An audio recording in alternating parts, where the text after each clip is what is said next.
안녕하세요, 여러분. 100플러스 건강 클래스입니다. 오늘은 우리 어르신들께 꼭 필요한 건강 이야기, 바로 뇌졸중에 대해 말씀드리겠습니다. 뇌졸중은 나이가 들면 어쩔 수 없이 생기는 병이라고 생각하시는 분들이 많으시죠? 하지만 절대 그렇지 않습니다. 올바른 생활 습관과 건강 관리로 충분히 예방할 수 있는 질환입니다.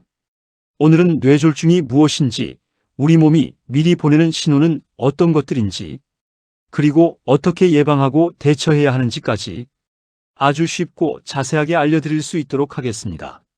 그럼 뇌졸중이란 과연 무엇일까요? 뇌졸중은 우리 뇌에 피를 공급하는 혈관에 문제가 생기는 병입니다. 마치 정원의 호스가 막히거나 터지면 물이 안 나오는 것처럼 뇌혈관이 막히거나 터지면 뇌에 산소와 영양분이 공급되지 않습니다. 뇌졸중은 크게 뇌경색과 뇌출혈, 이렇게 두 가지로 나눌 수 있습니다. 뇌경색은 뇌혈전이라고도 하며 혈관이 막히는 경우를 말합니다.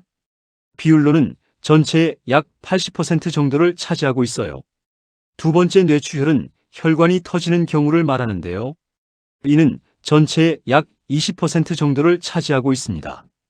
이 두 가지 경우 모두 뇌세포가 손상되기 시작하면서 말하기, 움직이기 등의 장애가 올 수 있고 심한 경우 생명을 위험하게 할 수 있습니다.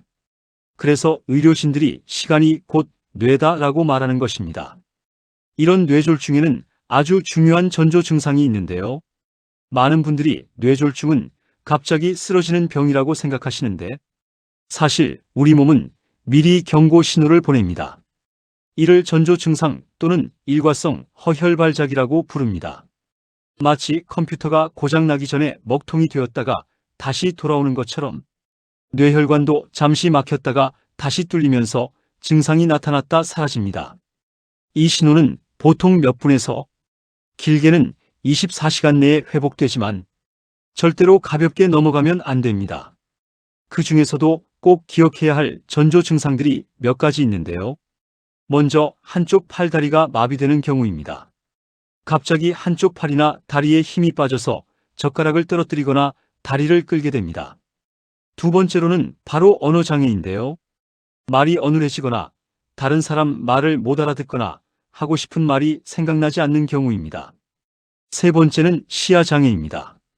한쪽 눈이 순간적으로 안 보인다거나 시야 한쪽이 가려지거나 흐려지는 경우를 말합니다.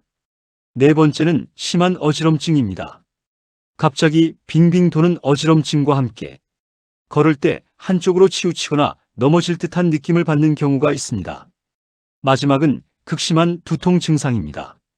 평소에 편두통처럼 느낄 수 있는 일반적인 두통의 느낌이 아니라 지금까지 겪어본 적 없는 아주 갑작스럽고 심한 두통을 이야기합니다. 뇌졸중을 겪은 환자분들 중 살아남은 환자분들의 이야기를 빌리자면 머리를 도끼로 맞았다고 착각이 들 정도의 고통이었다고 합니다. 이런 증상들이 잠깐 좋아졌다고 해서 괜찮다고 넘어가시면 절대 안 됩니다. 이는 진짜 뇌졸중이 곧 올 수 있다는 마지막 경고일 수도 있습니다. 전조 증상을 경험하신 분의 30% 정도가 실제 뇌졸중으로 이어진다는 연구 결과도 있습니다. 이런 뇌졸중을 확인하는 아주 좋은 방법이 있는데요. 이제 실제 뇌졸중 증상을 확인하는 방법을 알려드리겠습니다.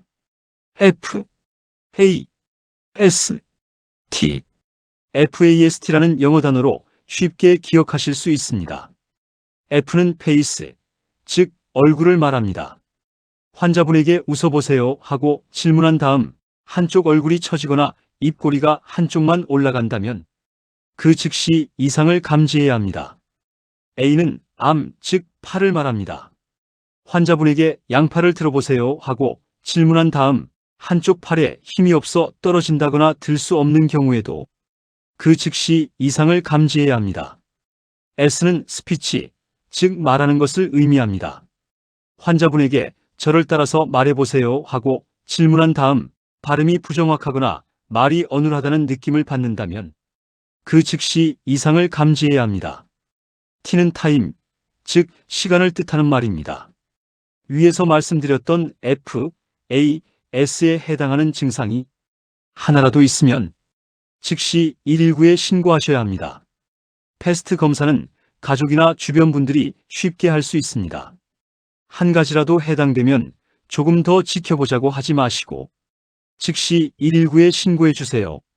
환자분에게는 1분 1초가 소중한 순간이 될 수 있습니다. 다음으로는 뇌졸중의 위험 요인에 관해 체크해 볼 텐데요. 그럼 나는 뇌졸중 위험이 얼마나 될까요? 다음 항목들을 함께 체크해 보시겠습니다. 나이, 가족력, 성별, 고혈압, 당뇨병, 심장질환, 고지혈증, 흡연, 과도한 음주, 비만과 운동 부족, 그리고 스트레스 등을 예로 들 수 있겠습니다. 각종 질환이나 흡연과 음주 등과 같이 조절 가능한 위험 요인이 많을수록 뇌졸중 위험이 높아집니다. 하지만 이것을 반대로 말하면 이런 요인들을 잘 관리하면 뇌졸중을 충분히 예방할 수 있다는 뜻이 됩니다. 정기검진을 통해 내 상태를 확인하고 관리하는 것이 무엇보다 중요합니다. 그럼 이런 뇌졸중을 예방할 수 있는 방법에는 어떤 것들이 있을까요? 뇌졸중은 예방이 최선의 치료입니다. 절대로 어려운 것이 아닙니다. 일상생활 속 작은 변화로도 위험을 크게 줄일 수 있습니다. 그 중에서도 혈관 건강 관리가 가장 중요한데요. 혈압은 항상 수축기 140, 이완기 90 이하를 유지해 주시면 좋습니다.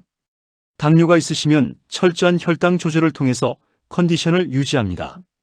그리고 정기적인 검사를 통해 콜레스테롤 관리를 해줍니다. 그것의 시작은 바로 식생활을 개선하는 데 있을 수 있겠죠. 하루 소금 섭취량을 6g 이하 정도로 줄여서 최대한 싱겁게 드시고 채소와 생선 위주의 식단을 꾸려서 식단에 기름기를 뺍니다. 추가적으로 금주나 절주는 필수가 되겠죠. 그리고 규칙적인 운동으로 생활 습관을 바꿔봅니다. 하루 30분 이상 빠르게 걷기 또는 컨디션에 맞는 운동을 찾아 꾸준하게 관리하는 것이 중요합니다. 담배는 백해 무익하니 반드시 끊으세요. 그리고 나서는 하루 7시간에서 8시간 정도의 충분한 수면을 취해줍니다. 명상이나 기타 취미 활동으로 스트레스를 관리해 보는 것도 중요합니다. 부가적으로는 정기검진으로 나의 건강을 수시로 체크해 주는 것입니다. 하지만 이 모든 것을 한 번에 하려고 하지 마세요. 하나씩 천천히 습관으로 만들어 가시면 됩니다. 작은 변화가 모여서 큰 변화를 만들어내는 거니까요. 하지만 그럼에도 불구하고 뇌졸중을 맞이했다면 그에 적절한 대처가 필요할 겁니다. 뇌졸중 증상이 나타나면 일단 즉시 119에 신고해야 합니다. 이때 몇 가지 중요한 원칙이 있습니다. 응급 상황 시 행동 요령에 대해 간략하게 설명드리겠습니다. 첫 번째, 혼자 운전하거나 택시를 타지 말 것. 두 번째, 환자를 안전한 곳에 눕히고 고개를 한쪽으로 돌려서 토사물 흡입을 방지할 것. 세 번째, 약물 투여를 금지할 것. 네 번째, 음식을 포함한 수분 공급을 금지할 것. 다섯 번째, 환자에게 계속 말을 걸어 환자의 의식 상태를 자꾸 확인할 것. 특히 뇌경색의 경우 발병 후 3시간 이내 치료를 받으면 후유증을 크게 줄일 수 있습니다. 아무리 늦어도 6시간 이내에는 병원에 도착해야 합니다. 우리는 이를 골든타임이라고 부릅니다. 자, 그럼 오늘 우리가 함께 배운 내용을 간단하게 정리해 볼까요? 첫 번째, 전조 증상이 반드시 있으니 절대 놓치지 마세요. 두 번째, 패스트 기억법으로 증상을 확인하세요. 세 번째, 증상이 보이면 망설이지 말고 즉시 119에 신고하세요. 마지막, 골든타임의 중요성을 다시 한번 상기시켜 주세요. 뇌졸중은 불청객처럼 갑자기 찾아오지만 준비하는 사람에게는 이길 수 있는 질환입니다. 여러분의 건강한 노후, 여러분이 만들어 가실 수 있습니다. 다음에는 더 유익한 내용으로 찾아뵙겠습니다. 이상 100+ 건강 클래스였습니다. 감사합니다.